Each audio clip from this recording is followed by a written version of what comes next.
Terapi oksigen adalah memberikan oksigen atau aliran gas lebih dari 20% pada tekanan atmosfer sehingga konsentrasi oksigen meningkat dalam darah. Menurut tujuan diberikannya terapi oksigen adalah yang mengatasi keadaan hipoksemia sesuai dengan hasil analisa gas darah. Kemudian kedua, mempertahankan oksigen jaringan yang adekuat. Kemudian yang ketiga, menurunkan kerja napas. Kemudian yang keempat adalah menurunkan kerja jantung untuk mempertahankan oksigen di dalam arteri. Indikasi pemberian oksigen yaitu 1. Mencegah atau mengatasi hipoksia, kemudian penurunan PCO2 dengan gejala tanda-tanda hipoksia, dispnea, takipnea, gelisah, disorientasi kesadaran, takikardi atau bradikardi. Untuk kontraindikasi pemberian oksigen yaitu adalah pasien dengan keterbatasan jalan napas yang berat dengan keluhan utama dispnea dengan PaO2 di atas 60 mmHg dan tidak mempunyai hipoksia kronik. Kemudian pada pasien yang meneruskan merokok yang kemungkinan mengalami prognosis buruk pada saat meningkatkan risiko toksisitas. Hal-hal yang perlu diperhatikan saat pemberian oksigen yaitu berikan oksigen yang dengan dosis yang tepat dan sesuai program medis. Metode pemberian disesuaikan dengan jumlah oksigen yang dibutuhkan. Kemudian antisipasi efek terapi oksigen pada pasien sesuai dengan waktu pemberian. Metode pemberian oksigen yang pertama adalah sistem aliran rendah.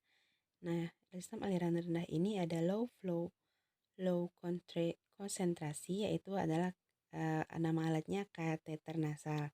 Nah, kateter nasal ini adalah memberikan oksigen secara kontinu dengan aliran 1-3 liter per menit dengan konsentrasi 24-30%. Kemudian di dalam kateternya ini dari hidung sampai paring diukur dengan cara mengukur jarak dari telinga ke hidung untuk pemasangan kateter nasal. Keuntungan pemakaian kateter nasal yaitu adalah pemberian oksigen stabil, pasien bebas bergerak dan berbicara, makan atau minum, kemudian harganya murah. Kerugiannya yaitu adalah tidak dapat memberikan oksigen lebih dari 3 liter per menit. Kemudian alat selanjutnya ada kanul nasal atau nasal kanul, yaitu memberikan konsentrasi oksigen antara 24-40%, 44% dengan aliran 1-6 liter per menit. Konsentrasi oksigen akan naik 4% pada tiap kenaikan 1 liter per menit. Nah, keuntungannya yaitu memberikan oksigen stabil dan tidak melebihi volume atau laju napas secara teratur. Kemudian baik diberikan dalam jangka waktu yang lama, pasien dapat bergerak bebas, makan dan minum, efisien dan nyaman untuk pasien gunakan. Kerugiannya yaitu dapat menyebabkan iritasi pada hidung, bagian belakang telinga tempat tali binasal, kemudian konsentrasi oksigen akan berkurang. Ini adalah contoh dari foto nasal kanul. Nah, alat selanjutnya adalah low flow high konsentrasi, yaitu nama alatnya adalah sungkup muka sederhana, merupakan sistem aliran rendah dengan hidung, nasofaring dan orofaring sebagai penyimpanan anatomik aliran yang diberikan 5-8 liter per menit. Konsentrasi oksigennya antara 40-60%. Keuntungannya yaitu adalah konsentrasi oksigen yang diberikan lebih tinggi dari kateter atau kanul nasal. Sistem humidifikasinya dapat ditingkatkan melalui pemilihan sungkup berlubang besar dan mudah digunakan. Kemudian kerugiannya tidak dapat memberikan konsentrasi oksigen kurang dari 40% dan menyebabkan penumpukan CO2 jika alirannya rendah. Kemudian ada sungkup muka dengan kantong atau rebreathing mask. Aliran yang diberikan 8-12 liter per menit dengan konsentrasi 60-80%.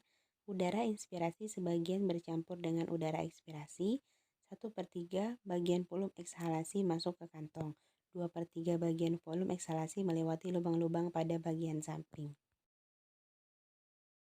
Keuntungannya yaitu konsentrasi oksigen lebih tinggi dari sungkup muka sederhana, tidak mengeringkan selaput lendir. Nah, kerugiannya tidak dapat memberikan oksigen konsentrasi rendah jika aliran lebih rendah dapat menyebabkan penumpukan karbon dioksida, kemudian kantung oksigennya bisa terlipat. Kemudian ada sungkup muka dengan kantong atau disebut dengan non-rebreathing mask. Aliran yang diberikan 8-12 liter dengan konsentrasi oksigen 80-100%. Nah, udara inspirasi tidak bercampur dengan udara ekspirasi dan tidak dipengaruhi oleh udara luar. Nah, jadi ini berbeda ya dengan kantong non-rebreathing mask dan rebreathing mask. Kalau rebreathing mask tadi dia masih bercampur udara luar dengan yang di dalamnya. Keuntungannya yaitu konsentrasi oksigen yang diperoleh dapat mencapai 100% dan tidak mengeringkan selaput lendir. Nah, untuk kerugiannya, kantong oksigen bisa saja terlipat. Nah, ini adalah foto atau gambar dari non-rebreathing mask. Nah, sistem aliran tinggi yaitu adalah suatu pemberian oksigen di mana oksigen lebih stabil dan tidak dipengaruhi oleh pernapasan, sehingga dengan teknik ini dapat menambah konsentrasi oksigen lebih tepat dan cepat dan teratur. Namun pemberian oksigen dengan sistem aliran tinggi ini memerlukan pemantauan secara teratur dan memerlukan indikasi perawatan dari dokter karena untuk mencegah keracunan oksigen pada pasien. Nah, alat dari sistem aliran tinggi ini terdiri dari high flow low concentration, yaitu ada sungkup venturi. Prinsip pemberian oksigen dengan alat ini yaitu gas yang dialirkan dari tabung akan menuju ke sungkup yang kemudian akan dihimpit untuk mengatur suplai oksigen sehingga tercipta tekanan negatif akibat udara luar yang diisap dan aliran udara yang dihasilkan lebih banyak.